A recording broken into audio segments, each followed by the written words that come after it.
May mga batang 90s ba dito? Kamusta kayo? Kamusta tayo? Alam nyo, sa totoo lang tayo may pinakamasayang kabataan. Tayo yung mga kabataan noon na napakababaw ng kaligayahan. Tayo yung mga batang batak sa arawan kahit napagalitan ng magulang, okay lang basta makipaglaro sa mga kaibigan. Di natin alam kung ano yung teknolohiya. Di natin alam kung ano yung cellphone. Di natin kilala si Coco Melon. Kontento na tayo sa mga laruan natin at sa kung ano yung meron. Tayo yung mga batang halos makompleto natin lahat ng laruan sa Jollibee at McDo. Bumibili tayo ng tig-pisong laruan baka sakaling may laruan doon sa loob. Naalala nyo?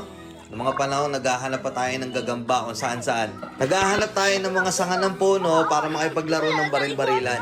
Kukuha tayo ng gulong sa tabi-tabi tapos pagugulungin lang natin kung saan-saan.